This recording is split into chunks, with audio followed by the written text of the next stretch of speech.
All right, everybody, welcome to the inaugural Back to the Feature podcast. I'm Giovanni Carlo, and I'm really excited to be doing this today. I'm sitting with my closest friend, confidant, and just manic movie best friend, John Vandaloo. How you doing? What's up, guys? Excited to be here. Excited to talk movies. Well, I think that's something we always do. So yeah. I mean, it's hard to get super excited, but it's always good. Yep. It's always a blast. I just feel very much. They're talking about technology today. We're trying something a little bit new today. We're going to try to kind of have a more open range discussion about something that I've been thinking about quite a bit. You know, usually John and I like to get together on the weekends and we'll sit down and we'll have a double feature, sometimes a triple feature depending on if I actually show up on time. But if I get myself there, usually, we'll watch a couple. And over the last few weekends, watching good movies, watching some really good movies, and specifically animated movies. Yeah. And some first-time watches for John, which was really fun for me to be able to watch them with him. I love the experience of watching a movie with someone for the first time. Oh yeah, it's me their too. first Absolutely. time. It's a one that you know or love. Yep. It's like one of the best things. It's such a letdown too when that person doesn't like that movie. I've seen some great memes on that. Yeah. You're just like you're just sitting there, kind of glancing over at the person the whole time and watching their reactions. Yeah, it's fun. I love doing it. Well, I think movies like that always have some really big emotional value to people, and yeah. I think that a lot of the movies that we're going to talk about today, I think, are excellent films and definitely classic, ones to be some of the best of all about. time. Yeah. Yeah, definitely. So, a few weekends ago, we sat down and we watched Princess Mononoke for his first time. Weekend after, we watched Ghost in the Shell in preparation for our review for the remake, the live action version. And I have to say,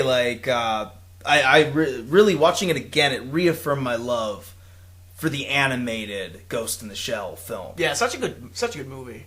Yeah, and I think it was really disappointing to see the live action movie fall short of that greatness. Yeah, like a very high standard. I know the other movies are supposed to be really great. I haven't seen them yet though.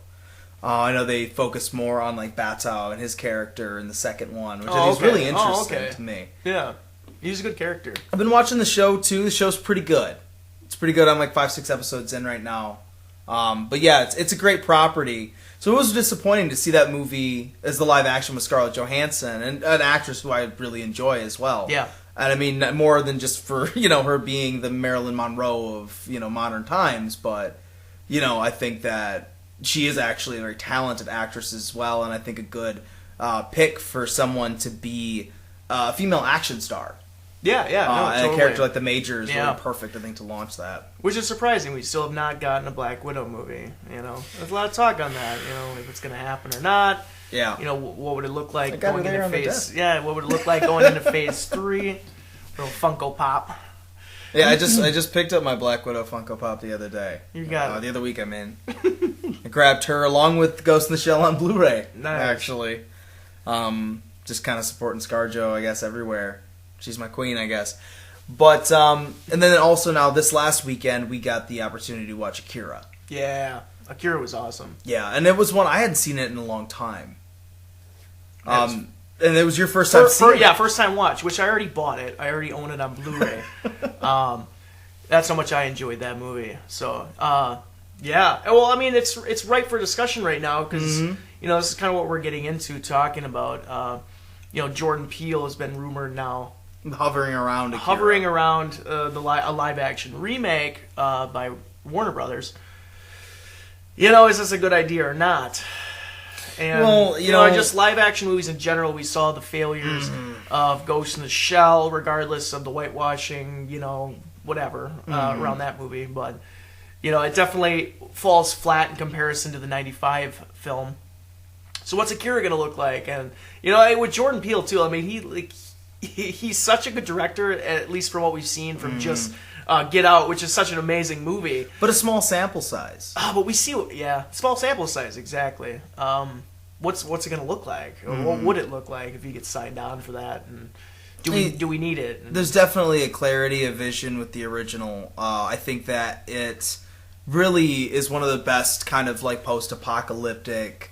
Honestly, it reminds me now that we're okay because it takes place in 2019, so we're 2 years before Akira is supposed to be taking place. Neo Tokyo. And yeah, Neo Tokyo. It feels to me when I was watching it this time, because I think the first time I saw it, I was like 13 or 14.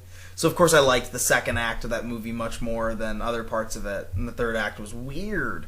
You know what I mean? Like I got it, and I thought it was really good. Like I understood that it was really good, but I don't think I appreciated it as much as I did this last watch. Yeah. And I really think that Jordan Peele is I mean, it's an interesting name. That is a person that I'd be really interested in doing this, but I think it's strange though that someone like Jordan Peele is being courted for a movie like that so quickly, like out of the gate. You know, it's just like and we see this in Hollywood all the time now, where like a small indie director has a breakout movie, makes a ton of money on really small property, and then they get hired to do some massive project. Yeah, I mean, you think of Colin Trevorrow, who's already got Jurassic World now, immediately after having Safety Not Guaranteed, which was this tiny little movie with Mark Duplass and Audrey Plaza, and then boom, up to Star Wars, and the final one for this leg of the saga too. So he's doing their Jedi or the Revenge of the Sith of that saga, and I think even you say whatever you want about the prequels, the Revenge of the Sith was an important movie.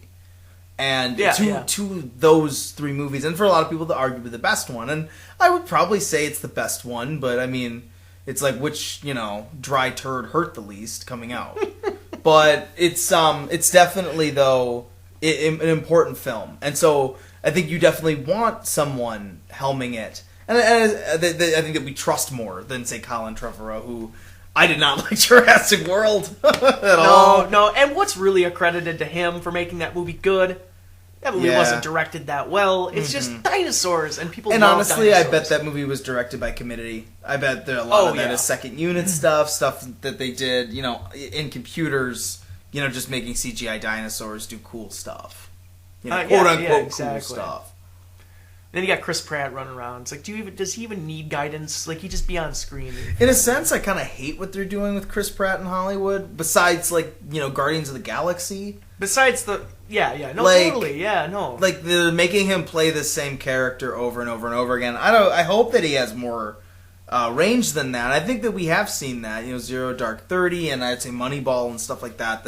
Honestly, I liked him in Passengers. I know that movie was pretty weak overall, but I haven't seen it because I heard of its weakness, and I'm not a big Jennifer Lawrence. I'm not a big Jennifer Lawrence fan either. Not really. I think she's pretty good, but yeah, I'm not overly enamored with her. That was a date night movie, man. Yeah, I know. You gotta have ones like that. You gotta have one like that, yeah.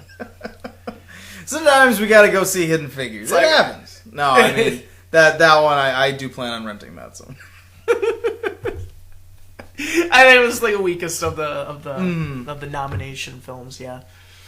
Well, I mean, nomination films, though. I mean, a lot of the times it's subject matter or what the movie is saying with its marketing and things like that always come into it too.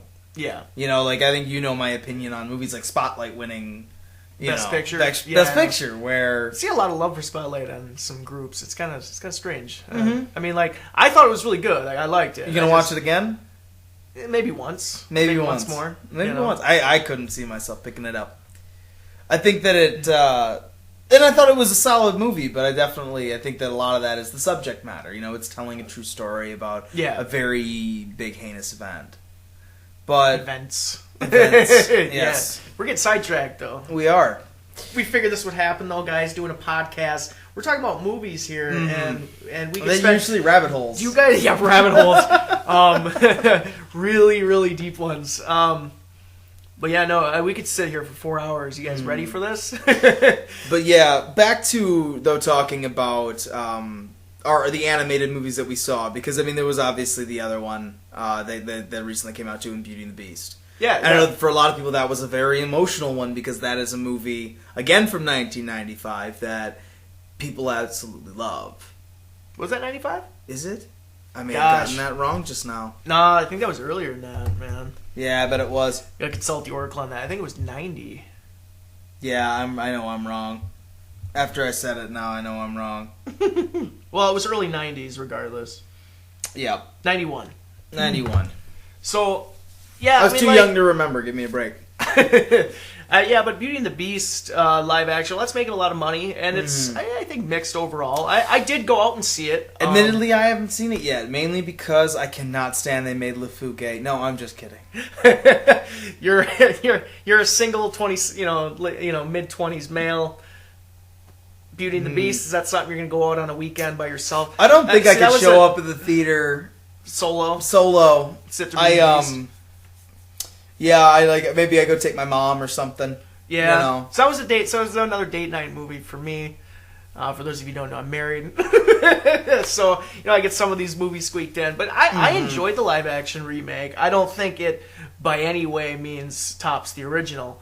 But for me, 1991, I was too young to go see that movie in theaters. So seeing the live action, and hearing that music in a theater, it was just something else, and I mean they tweaked things and whatever else, and there's new people singing and whatnot, but the composed music was beautiful to listen to in the theater, and it was quite the experience for me. A lot of nostalgia, but was it better than the original? Was it needed? And I think that's the big thing, for me, is watching these films and wondering, it's did we really need to have these remade? And it's we keep saying it, I feel over and over again. You, even when in praising the live action remake, you're it doesn't quite reach it. I think that's always the best we can say with a lot of these. And I think it comes down to kind of the seamlessness that you can get out of an animated movie. That I think there's some creativity that can be explored that can be just so seamless. Things like in Akira and the ideas that happen in Ghost in the Shell, especially at that time. I think about Ghost in the Shell in 1995, and you think about someone's fingers splitting apart to type on the keyboard like that. They couldn't have done that, I think, convincingly in 1995. I mean, it's maybe some great practical effects, but even then, it would be extremely complicated to make that look real and to make that look viable. So I think that some of these movies, especially with some of the more abstract things like what we see in Princess Mononoke, especially in the third act, and then the third act of Akira, I think it would be hard to seamlessly, because what would we go with in a live action? CGI. That's what would happen. Yeah. Tetsuo would turn to some giant CGI monster. All the CGI that they would throw in Princess Mononoke would make me barf, I think. I mean, maybe if they had Favreau doing it, where it's really convincing wolves and really convincing boars. But I really think that at the end of the day, there's that seamlessness because it's all done in animation. You gotta get Alejandro Iñárritu to direct the Princess Mononoke remake. There you go. There's my pitch. That's what I'm a huge Revenant fan though, so I know not everyone out there has the same acquired taste. Man, but like I said though, to do all those creatures and a lot of the fantasy elements, like the demons and stuff in Princess Mononoke, I always love what that animation looks. I always think it looks so freaky. At the beginning of the movie, it's in that kind of spider form. Yeah, I like it too because it's kind of fat and juicy and it looks like a tick spider thing. It's so gross and just kind of scary, and you just see the evil in it, kind of. And I think that there's a lot of those sequences, when we were to take that to live action, it's every time you see that CGI in live action, it just sort of takes you out. I think that's a good question to ask then, though. Some of these, major classics, would you want to see it change? Would you like to see, maybe, like we were talking about Watchmen, how the third act of Watchmen, a lot of people were really upset, some of the purists were really upset that they changed the things they changed. Personally, I love Watchmen, but I also wasn't, an avid comic reader as a child. So it is just one of those things where I really appreciate the movie and I really appreciate the adaptation. But, what are your thoughts on changing? If they were to change things in Princess Mononoke, if they did her live action, which, I mean, let's be honest, it's going to happen at some point, with just the trajectory that all these we're getting Aladdin. I do have to wonder. Live action. I do have to wonder though the nature of them being foreign films, and then with Miyazaki, I feel like Miyazaki might be untouchable. He has this roster of films that are just absolutely fantastic films that are in a singular style, I don't think he would allow them to. I don't think he would give them the rights. I'm pretty sure he already has it in his contract. Locked in. I really don't think Miyazaki specifically, because I mean, like the director of Aladdin. Who was the director of Aladdin? Some Disney Studios somebody. No one remembers that. Who directed The Lion King? No one can tell me that. You look it up. Look it up and tell me later. All of you listening. Yeah, please. If you correct me later on, I'll know that you went and looked it up. I'll know you went and looked it up. You went to the internet. We know. We already know. We know. It's 2017. I do remember, though, Hans Zimmer did the score for The Lion King. Yes. I remember that. Yes. And that's what you remember about that. But I think that Miyazaki's style is... I don't think that he would allow them to adapt it in the first place. But I think, though, about Akira... And your Watchmen poll, I definitely want to talk about that because I think about that, especially with Akira. The ending with Tetsuo, where it gets really Cronenberg, he starts mutating. And I think that's one of those things that they never could do with Watchmen, because at the end of Watchmen, it's not this giant energy source that kills everybody in the comic. It is this giant kind of like Lovecraftian, like Cronenberg kind of monster comes out and it it eats people. It kills everybody brutally. It's not, in a way, I know this sounds bad, but in a way that the Watchmen movie is very clean. People just sort of disintegrate, they're gone. Which, I mean, yes, I know people are still dying in the millions. That's not what I'm saying. I'm definitely saying, though, it's a lot more tame than, say, watching a giant monster tear them to pieces in, gory fashion. It was kind of really what the Watchmen novel implies. And, I mean, like I said, it's not done in, tons and tons of gory detail, but it's definitely, I wouldn't want to have watched that, because it was probably disgusting and terrifying. And like I said, that's one of the biggest changes that they made to the third act. And I think, too, you're transposing it from... It's like a meta comic book. It needs to kind of be a comic book for you to get some of the jokes, or to get, what the satire it's doing. But I think that with Akira... it's in a similar boat with what Tetsuo and his ending transformation. There's this great... I love the show Party Down, which is kind of this very short-lived show on Starz. It's made by a lot of the same people of It's Always Sunny. And it's about this catering group. They all live in LA and they want to be actors and writers. And so that's why I've always kind of really found it funny that people who want to be in the movie business or in entertainment in general.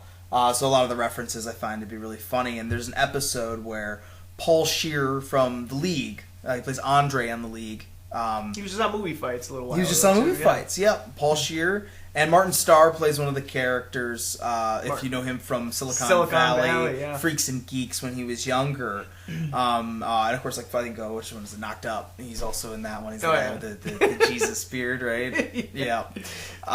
John Lennon jokes. But yeah, Martin Starr, they used to be writing partners. But he finally lands... Paul Scheer kind of screws him over, becomes a big-time producer, and now that they're older, he's landed basically this guy that's supposed to be Alan Moore. And they're trying to...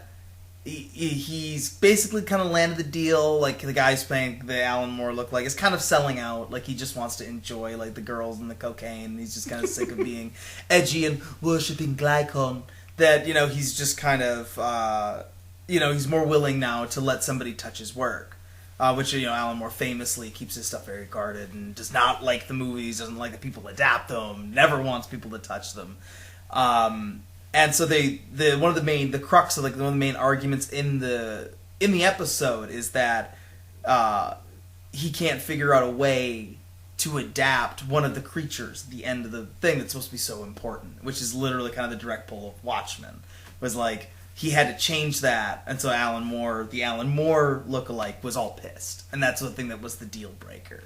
And it's kind of a little bit of them kind of imitating exactly what happened with the Watchmen film, that change. And the thing that movies, live action films can't quite do, that books and graphic novels and then animated films can seamlessly do.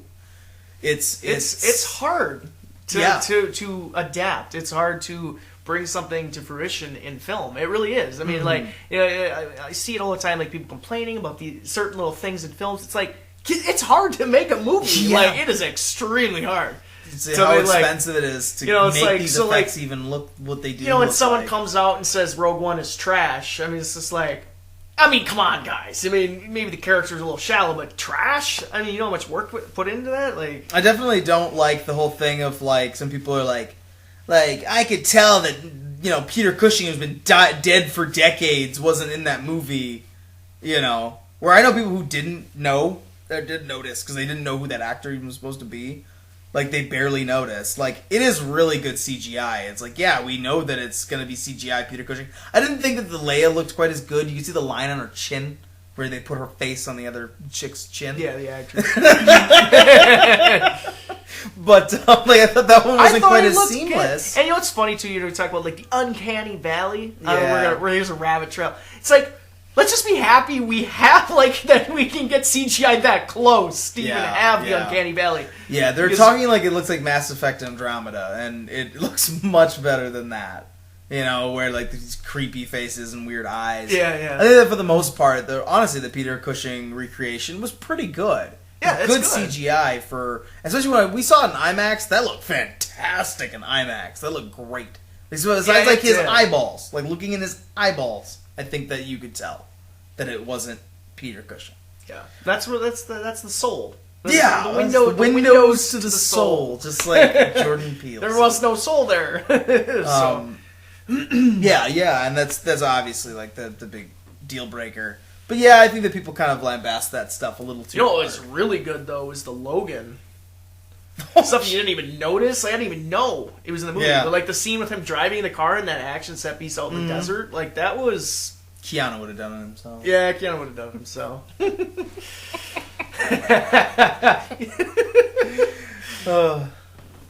But yeah, no, I mean that looked great. But yeah. So we're rabbit trailing. We're rabbit trailing. Little bit.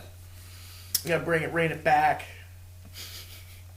But no, I think that like Akira would fall into those same issues that Watchmen. Yeah, totally. And that like trying to make those things seamless. And like I said, it's like the stuff like the Peter Cushing stuff. We know that it's an inorganic thing in an environment we know is real. Mm-hmm. You know, so so like I said, if you were to do a live action Akira, right, and you get to that third act, and all of a sudden Tetsuo's arm starts freaking out and stuff, these are going to be very obvious CGI. CGI creature thing, which I think with the movies like the Incredible Hulk movie, I think is a great example of like where.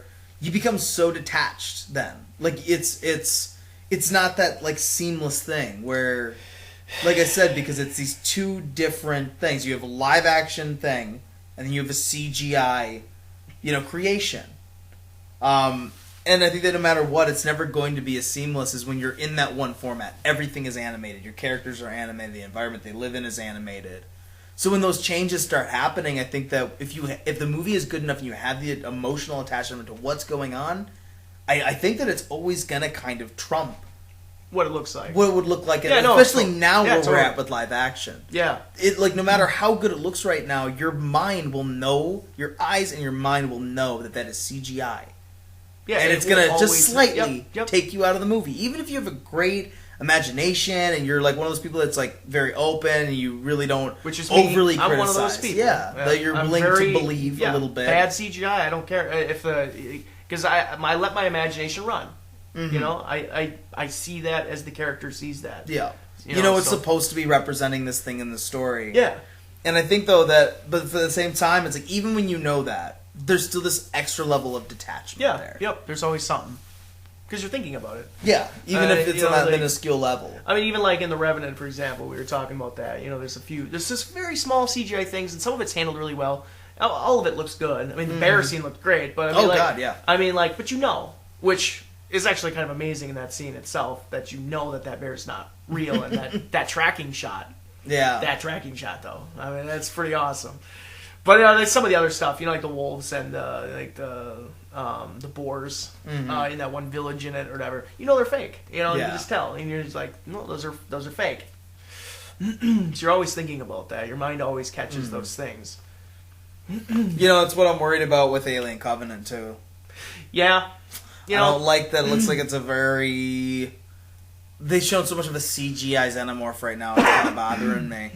I think that it's like I said, your mind always knows when you've got that one. Well, that was the problem with 3. Yeah. I really hope. I mean, the CGI didn't look that great then, though. No, I mean, some of it was practical effects. Less practical effects. Like the dog one, that was practical effects. That looked great, though. Yeah. I think that always looks great. Yeah. But there's some shots in there where they do the CGI at that time, and it is not good. Which I can forgive it. For, overall. But practical effects is what we want. And I hope that they do a lot of practical effects. Looks like, I mean, obviously the xenomorph that they show in the trailer is, on top of like an airplane going down or a spaceship going down. So I mean, it's you can't really have like a dude in a suit doing that stunt, bashing his head against the glass. No, there's commit. Frank, we're paying you $10,000 to do this. Actually, yeah. Well, I mean, they actually probably could do that, honestly, if you just had green screen in the background and had a guy in the suit doing it on a practical effect. John and I think you're not trying hard enough. Just get Christopher Nolan to direct that. Come on, Ridley. Let's get our asses in gear. No, I'm excited though for Alien Covenant. But that's the sell. That's the sell. They had to show the trailer. They didn't want to have it happen with Prometheus not having the xenomorphs. Oh jeez, you gotta have the xenomorph come back, which is fine. I can't wait. I think it's one of the greatest creatures in cinema. Period. Yeah. Full stop. Yeah. Oh yeah, hands down. So I mean, give me more xenomorph. You have no. I mean, you do, but like you listening have no idea how excited I got when they put the xenomorph on Mortal Kombat. I just only played it to beat the xenomorph. Yeah, he is awesome. That's the best thing about that game, in my opinion, right now. Yeah, it's like I only play like him. I just put it in. I only play him. Yeah, that's it. Yeah, he's an awesome character there. But yeah, I think that something like Akira. Because like thinking about the animation, I think that it really sets itself apart, even from the other 2 movies that we've talked about, Princess Mononoke and Ghost in the Shell. Like as animation, the world is so visualized. It's so captivating. I couldn't even believe what I was watching. I love how like it looks so lived in. Yeah, like it's rusty and it's dirty and. Those like the cinematography or whatever you would call it, I guess cinematography. Is it considered correct? Come on, guys, I need help here. Is it cinematography of its animation? It was shot so well, that movie, or art direction, whatever. It's animated. The animation, well. It's animated so well. Well, I think that like I was reading up about it, and like they basically did like 3 times as many like frames and facial expressions and like pictures to use in the film than any animation of its time, and it's the way it looks so detailed. Yeah, like I think it looks actually more detailed than other more like modern like anime or like animated movies, Japanese animation that has come out now. Like there's just something about, especially like in the emotional scenes. I think I'm so surprised watching it, like how expressive the faces are, and very specifically and subtly expressive. Like not just like big emotions, like wow, they was you know what I mean? Like where they're like doing all these like crazy sweat bubbles are popping up on their face, and they're like, oh, I'm angry, and it's like steaming heads and stuff. Like there's subtle emotion that's going on, and it's directed so cinematically, Yeah. Like it feels like when I was watching it, I was like, I can tell why they want to remake this. Like it's totally. So cinematic. The movie is just. But that's also kind of the. Yeah, kind of the reason why you shouldn't fucking touch it. It's like it's the thing is too, and this is like, oh man, and Hollywood knows this too. Like this is kind of like this is the hook. People are gonna go out and see these yet. Like, I will. Like they remake Akira with Jordan Peele directing. Yeah, I'm at the theater day 1. As soon as they announced that they were making Beauty and the Beast live action, you knew that you were going on there for a date night, John. Yeah. Like that's like it was like a guaranteed thing. It's a guarantee, and Disney knows that, and whatever studios know this. And it's all we're getting, we're not getting original movies anymore, barely at all. And I was fine, whatever. It's a movie I'm going to go see. It's popcorn. I'm going to go check it out. But like Disney, like Beauty and the Beast 1991, that's a staple. Yeah. Like that's a landmark in cinema. Like that is it's the only one to classic. Be, like, nominated for an Academy Award. Yeah, like Best Picture. Yeah. It's like an hour and 20-minute like animated movie. That's intense. So I don't know, how I feel about this. I enjoy movies being remade. It'll never a movie being remade will never take away from how good the original one was. Ever. Yeah, I don't. I I don't believe in that. Like, there's a lot of some people are like, that. like they really hold it against like, it. Okay. I think there's exceptions.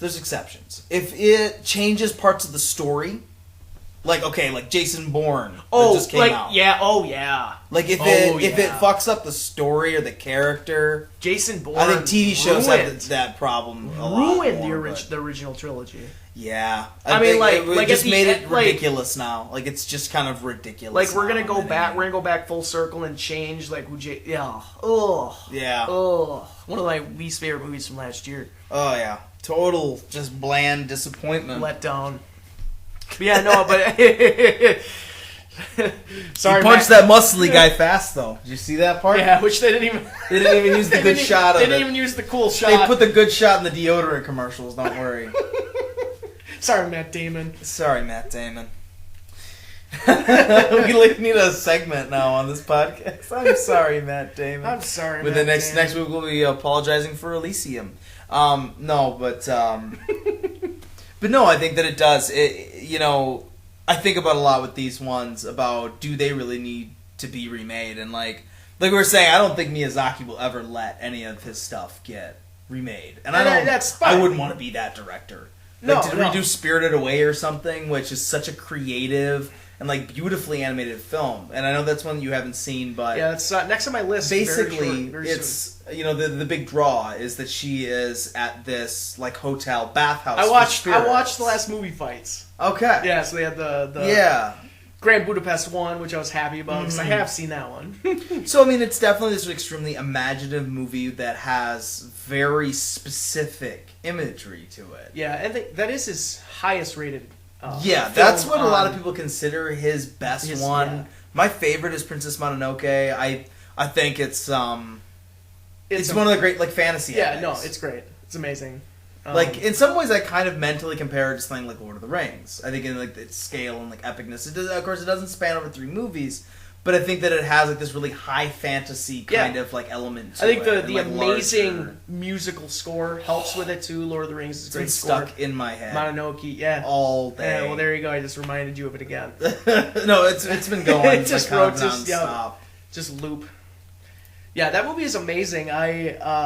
I love Princess Mononoke, and after watching Ghost in the Shell, actually, Ghost in the Shell is probably my third out of the 3: Akira, Princess Mononoke, and Ghost in the Shell. Number 1 is tough out of those 3. Yeah. What I liked more, Akira or Princess Mononoke. I mean, it's like, what night is it? What am I in the mood for? I think that these 3 are the heavy hitters. Now, I really love Ghost in the Shell, and I definitely plan on buying Akira really soon as well. After watching it again, I think that it shot really high on my list as far as to me, almost top 10 movie. It's really high up there. It's got to be anyway. I don't know. I have to do that Akira? chart. Yeah, top Akira. 10? Yeah, top 10? I think it could be top 10 film. I don't know if it made my top 10, but it's definitely up there. Yeah, it's definitely up there. I think of those types of movies. It's one of the best ones. Yeah, and I think there's I was joking earlier today with someone that I work with. I was joking about how the movie Chronicle just owes its whole film to the second act of Akira. Pretty much. One act of that movie is some other person's whole movie. That's how good it is. And it's hard for me to argue with it, I think. And that I think it could very easily be in top 10 film type range. I really don't see any flaws in it. After watching it, it's an amazing experience. Like I said, 2 hour watch, and I felt some Stranger Things pull from it a little bit. Oh yeah, totally. The 11 storyline. Because his name in the movie too, or the kid. They're numbered. Yeah, they're numbered. Yeah, the kids are numbered. He's 20 something. 20. Because Akira is 28, I think. Yeah. He's 28 or he's 23. He's one of those two. 23, I think maybe. Yeah. I can't remember. But yeah, they all have the number designations, and it's very, very similar. No, totally. There's a lot of movies I think when you watch it, you're have pulled from it, and you kind of oh shit, didn't even realize how many movies have been drawing influence from it. It's like I've always known about the Ghost in the Shell. Like I mean, like Matrix, the Matrix specifically. Yeah. I mean, because they've openly discussed. I think that's funny that out of the three, that the one that influenced the Matrix is the one that you like the least. But not to say that you like it, like you don't like it, but just that, like, you know what I mean? Well, you know, it's like the third one. You know what I mean? I mean, it's like it's very philosophical. Yeah. Which I do love, but like I think Akira and Mononoke, they're sprawling, like the stories are just more epic, I guess, in nature, which, you know, repeat watches will help me decide, I think, down the road, which is my true favorite. Yeah. But yeah, I love all three of them. They're all great. Yeah. I think it's really tough. I do actually agree with you. I think I would probably put Ghost in the Shell in third place. But it's like, this is the tight race. Yeah. Really tight race. Because, like I said, watching Ghost in the Shell again, I really love that movie. It is such a great, like, neo-noir, like, sci-fi film. I need to rewatch it. It's, like, I really love its tone, even though it can be very quiet and it can be very still. But I think that's a lot of it, that's part of the point. Yeah. Yeah, I think that, and the design, like, design-wise, like, what her like, when her body's being put together. Like, I mean, they pretty much just did it in CGI in the new one. Oh gosh, though the score, the musical score. All three of the, well, I'd say Akira probably has the least as far as in the score department. I'd probably rank that one last. Yeah, but the visuals are like the best. The visuals, I'd say the character story, the whole thing is really so solid. It's like I mean Kaneda Tatsuo, like Mononoke is like the creativity, like the design, the imagination, and the imagination and that. Yeah, totally. Well, like, and I'm a big Airbender Legend of Korra fan too, and it like basically like it's all very similar to that world. So like for me, it's like the epic high fantasy version of like something like that. I think for a lot of people, if you've never seen it and you like those shows, I would definitely check out Princess Mononoke. Yeah, so and good. all Miyazaki if you haven't watched that. Which I don't know why you're listening to this if you haven't. I need to go on which I am, you know. Slowly but surely, I'm going to go through, you know, all of his movies. I would say for you, go to Spirit Away next. It really is a fantastic film. And then Howl's Moving Castle, I think, would be a good one. Yeah, I'm just going to watch them all. Mm-hmm. But, I'll start with I haven't even quite got there with his. Yeah. My Neighbor Totoro, as well, is really, really good. I know a lot of people, that's a lot of their favorite. It's not my favorite, but also, you know, guys, I am a man. Like, you got to give me a break. Sometimes, like I do like boy stuff sometimes, you know. So I think that Mononoke, I really do. I think it is my favorite. I love the war elements too, and I've always loved like feudal Japan. It has this really great balance. Like it almost reminds me of like Pan's Labyrinth in that way, where it's like fantasy, but it's like rooted in like a real like time period. Yeah, like it's it's rooted in like this like war. I wonder when they're gonna remake Pan's Labyrinth.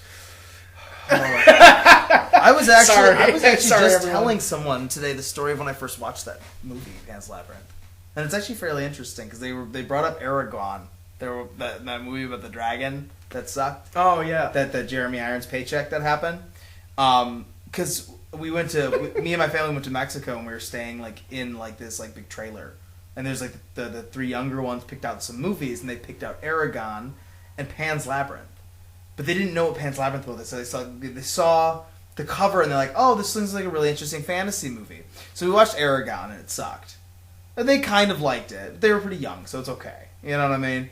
But it was like, no, like that was kind of sucky. So then we put in Pan's Labyrinth, and immediately they're out because it's subtitled. Like, what? This movie's subtitled? Yeah. So they all went to bed. They're like, oh, I don't want to watch it anymore. And I just stayed up and watched that movie, and it blew my fucking mind.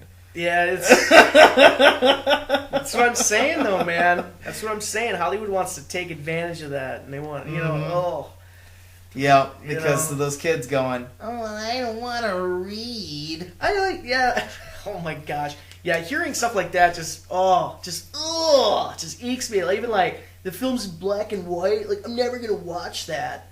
It's so old. Actually, this one was just released. Ugh. You know, it's just like whatever. Like, you can't watch a movie in black and white. Yeah. Just because it's in black and white. I was just talking to somebody. It's I always thought it was so interesting that the way that they do the contrast in black and white. Because I was discussing turning a movie into black and white and how to do that on your TV appropriately, because a lot of people just think that it's like, oh, just drain the color out of it. It's like, you actually need to get the brightness and the contrast correct, because if you watch those older movies, you kind of get the shades. Like, even though you can't see the colors, you can tell that gray is supposed to be a different color than that gray.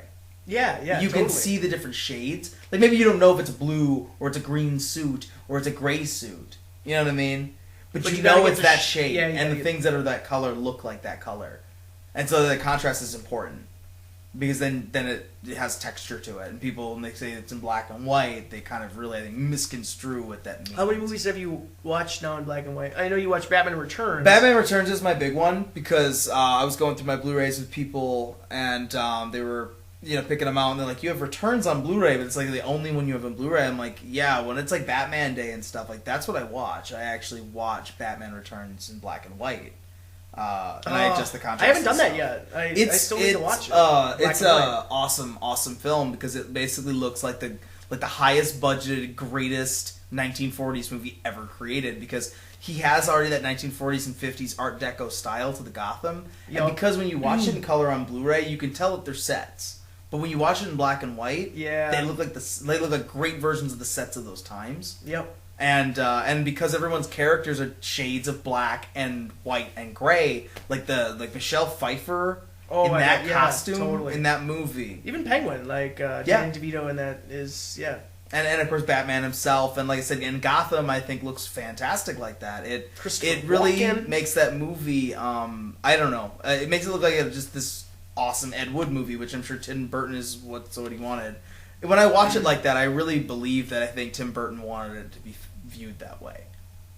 I think. Yeah, totally. I believe it. Yeah, his love for Ed Wood, I think it's a bit obvious. But there's a definite rabbit trail. Definite. But we're talking about Batman, and Batman always deserves a rabbit trail. For sure. I mean, he is Batman. He's Batman. But I mean, that's another guy though too. Talking about translating animation to live action, and I feel like we finally got one that works with Ben Affleck's Batman. Totally. Which a lot of people always ask me, like, really, you like Batfleck better than Christian Bale? And it's like, because when he's Batman, I feel like that's the Batman I read on the page. Like, he moves like the Batman that I read on the page. Where no other Batman really has. And of course, that garbly Batman trying out for a death metal band voice that frickin' Christian Bale used in that movie, man, that kills it for me every time. Kills it. Yeah. Yeah, I mean, the movies are great. The Nolan's movies are great. They're great, finely crafted films. But Batman Under the Cowl. I'm not a fan of him in those. Really not. I know I'm not alone. It's true. We can say everything we want about Heath Ledger's Joker, but I really don't think there's going to be too many people in the Batman in the suit camp. I don't think there's going to be a lot of people standing on that side of the fence. Just trying to think of some other live-action movies coming out now. I mean, I know like Aladdin has been confirmed. It's Guy Ritchie. Yep. Guy Ritchie doing Aladdin. I don't know. I don't even know how to feel about that. I think out of the directors, I don't know, man. Yeah, I don't know. We'll wait and see. You got to eat to live, Tommy. You gotta steal to eat, Tommy. I'm more curious who they're gonna give the role to Genie. Because they're talking about Will Smith. With Robin Williams passing, that's almost impossible. Oh, Genie. Like I don't know about Will Smith, man. I know they're talking about Kevin Hart. They were approaching. If Kevin Hart's in that movie, I'm gonna I'm gonna be the Genie. He was that Randy. Like I don't want that for the Genie. No. Who do you think could play the Genie? Who your fantasy cast for this? My fantasy cast is that we remaster the original, and Robin Williams plays the Genie. Yes. Or maybe if I could bring George Carlin back from the dead and let it be R and just have the craziest movie of all time. There you go. Yeah, that's gonna be that's. I want Louis C.K. to cover himself in blue body paint and play it live action. Yes. I guess I'm the Genie now.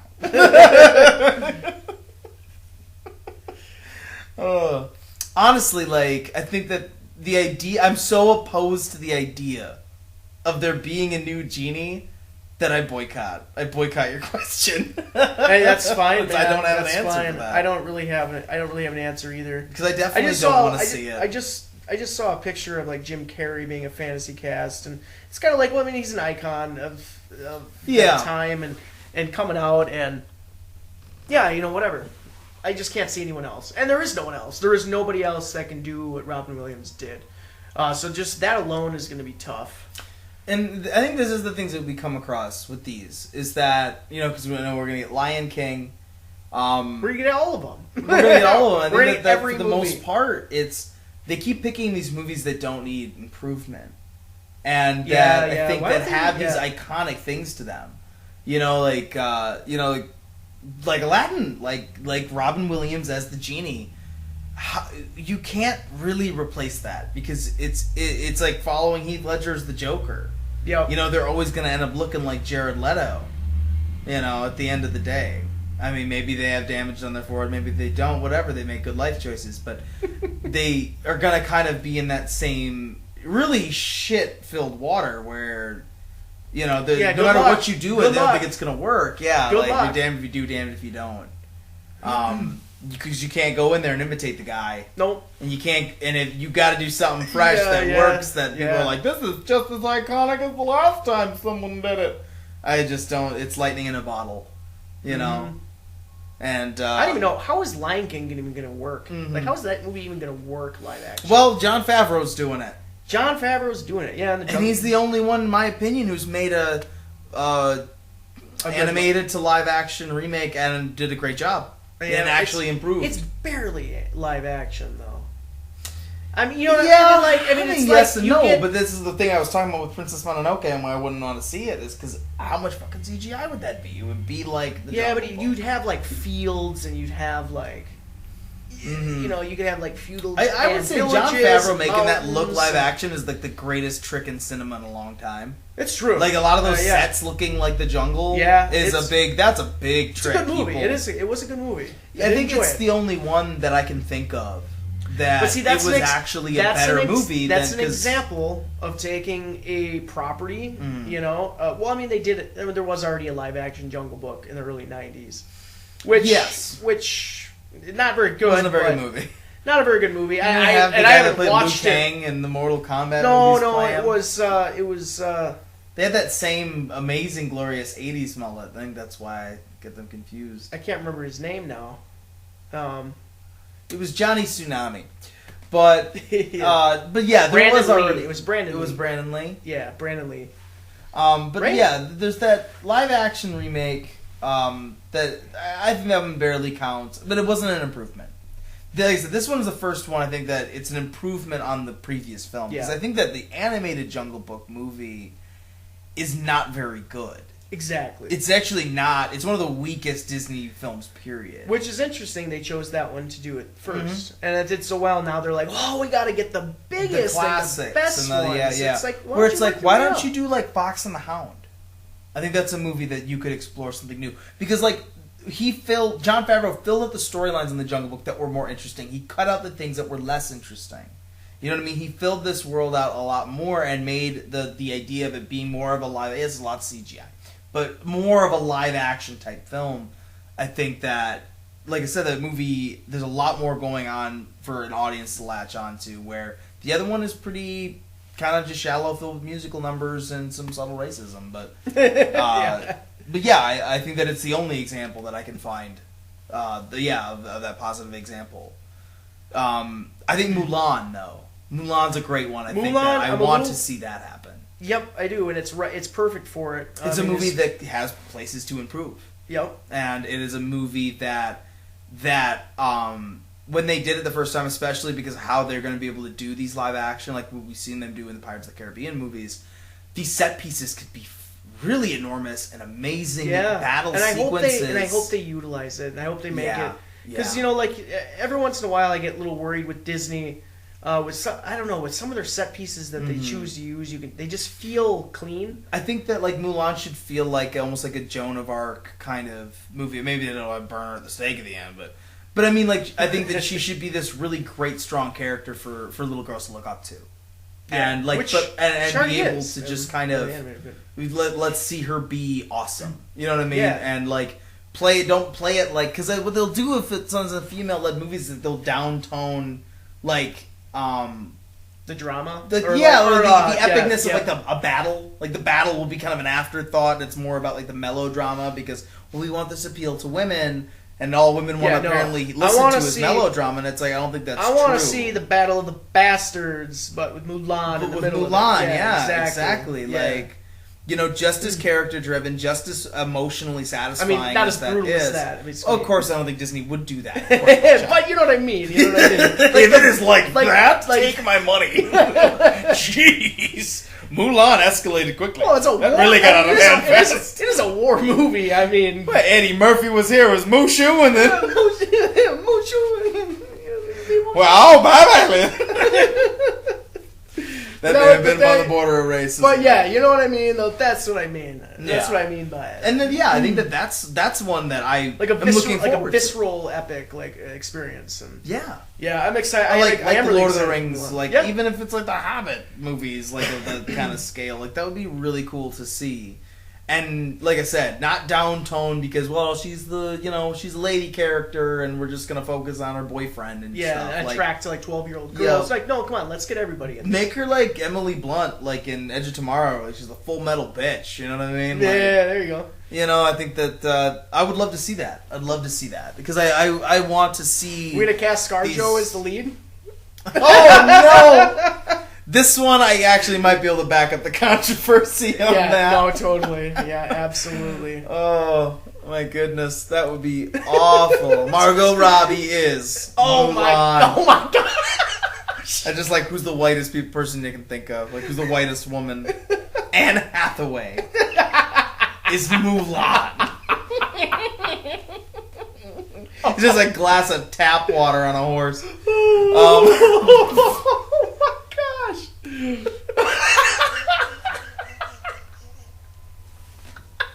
Oh my gosh! Oh no! But no, that's one that I think that there's room for improvement. Where you look at something like Aladdin and the Lion King. Well, I mean, there's things to improve on Aladdin, but I don't think Guy Ritchie's the guy to do it. I don't. Personally, I don't think he's the worst pick. Personally, I can see it. Could Jordan Peele do this one too? Just get Jordan Peele to direct everything. How about that? I want to see. That's the answer. That's the answer, right? And that's the thing, though, too. I mean, like, we're gonna bring this discussion kind of full circle. Mm-hmm. I really hope that Warner Brothers doesn't screw Jordan Peele like for his second movie, because Akira it's such a massive, it's such a huge cinematic film. Mm-hmm. I don't know what they're planning. What are they going to make it a trilogy? Maybe what if they did like? I mean, I know, you know, I know, but like realistically, it's 2017. People, trilogies are a thing now. Cinematic universes are a thing. You know, Akira. I mean, maybe not.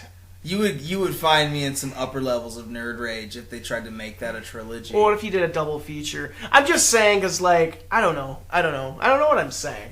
I'm just worried that type of movie is gonna come with some baggage.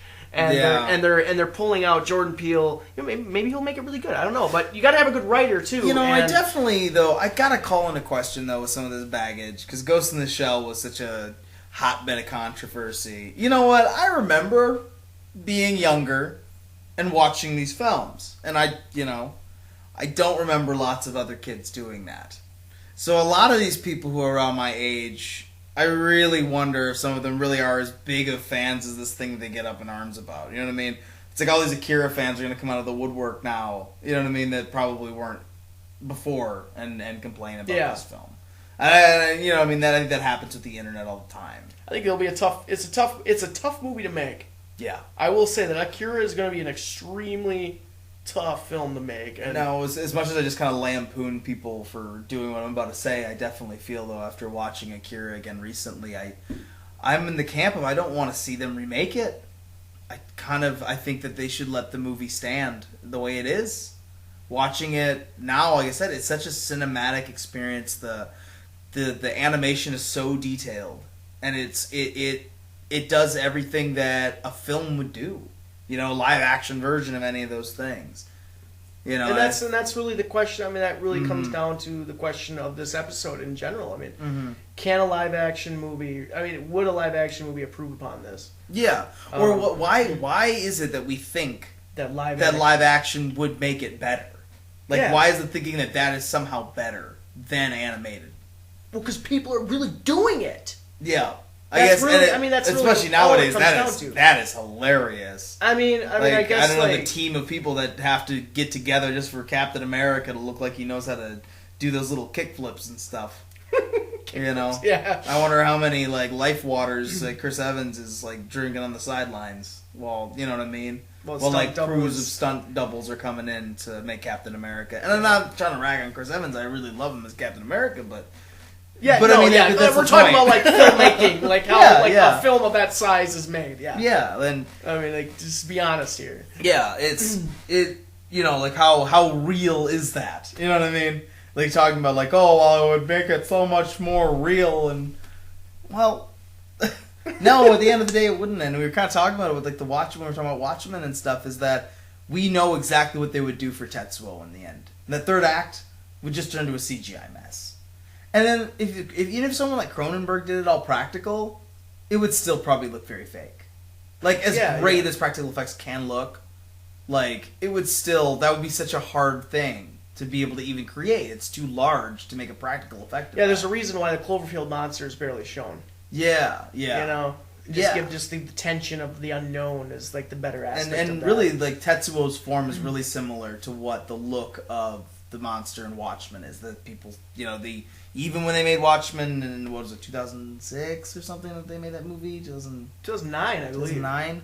I just can't remember any dates today. I can't either. Jeez. Yeah, we are not movie mans. Give us a break. Okay.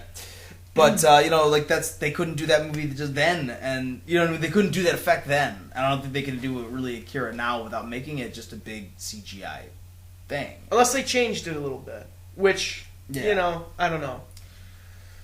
Which I don't know 100% how I feel about that. I think that they're... I guess we'll just have to wait and see. Yeah. Because it's going to happen. We're not going to be able to stop it. No. And I don't know. I'm excited. I'm excited, though. I'm excited to see. Just because, there's always the potential of it being good. Yeah. And you always will have the classic. You'll always have the animated one. It's on my shelf at home. I own it. I'm going to watch it. I'm going to watch it probably a dozen times before the live action comes out. Yeah, and, they don't take all the previous versions and throw them in a big bonfire. And you know what? Even if Akira is bad, let's give Jordan Peele some credit if he gets it. I think he's being heavily pursued. I don't think it's contract yet. Well, and this is a movie that's been in development hell for a long time. It could stay there. It could stay there, yeah. Jordan Peele, come on, let's get a couple more independent movies out there first. I would say. Yeah. I think for me the big question is, and when I was watching Akira was kind of asking myself, what could be improved upon in any of these films? And I think that we've seen that, for the most part, that it's really the movies that actually have room for an improvement. Yeah. And I think that, watching... Yes. For a remake. And watching something like Akira, it's really hard to sit there and be like, oh, well, this would be better if this was live action. And Princess Mononoke...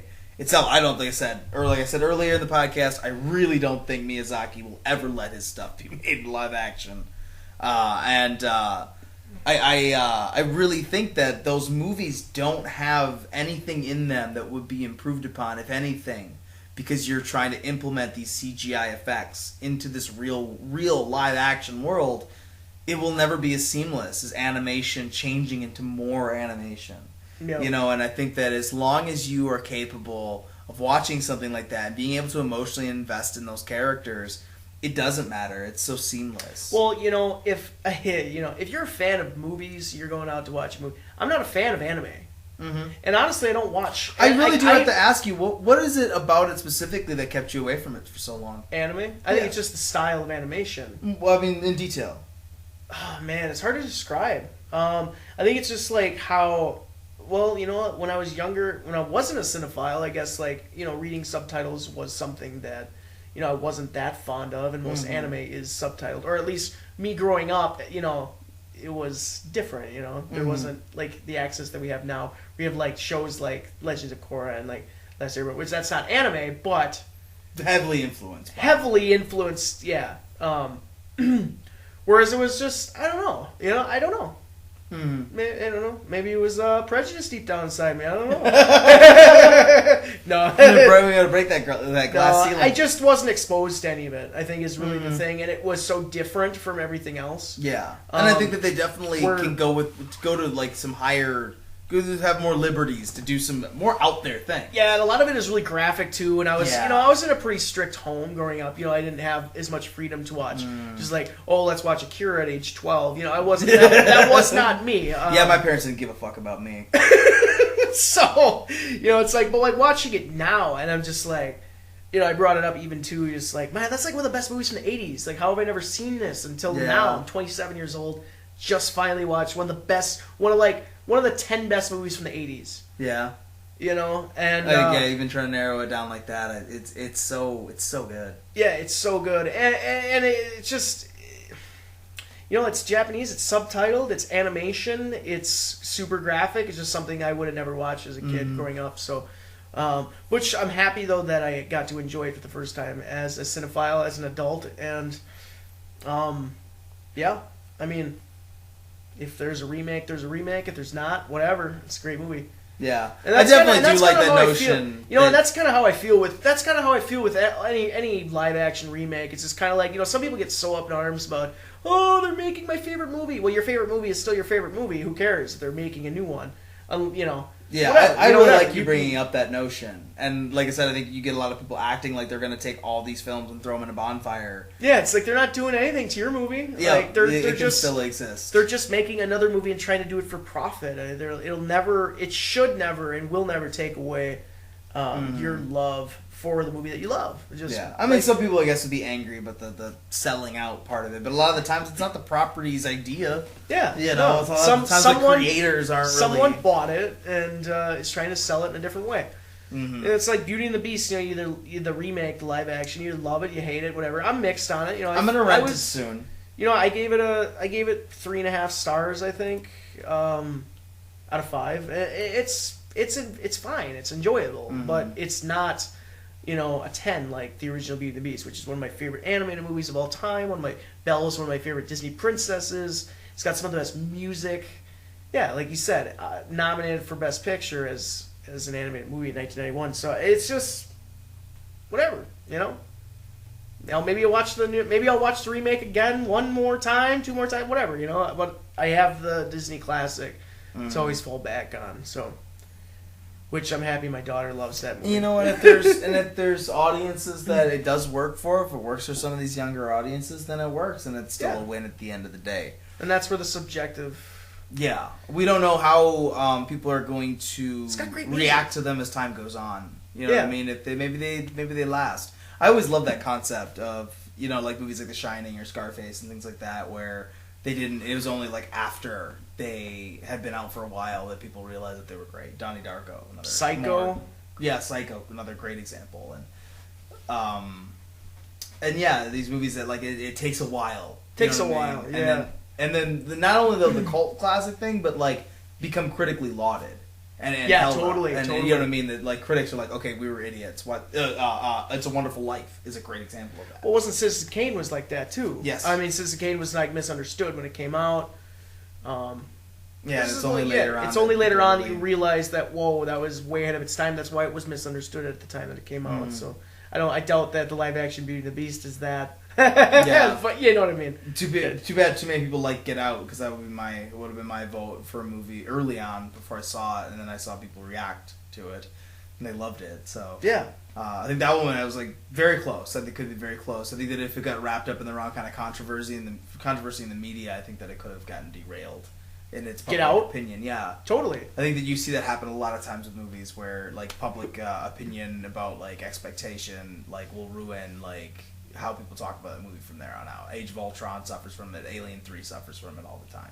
You know, just like people are like, well, this is what they told us, and it wasn't. Well, it was marketing. It's a quote I often say, but you know, the internet is a room full of parrots, and I mean, not to insult you guys out there, I'm one of those parrots a lot of times, but just people mimic and copy and retweet and just reshare the same thoughts that other people had, or you latch on to a critic that you love and you gotta you think that he's right, and you follow along with that rhetoric or whatever. So yeah, I mean it is kind of sad that it does that, but I mean humans are social animals. Groupthink is part of the it's part of it. Yep.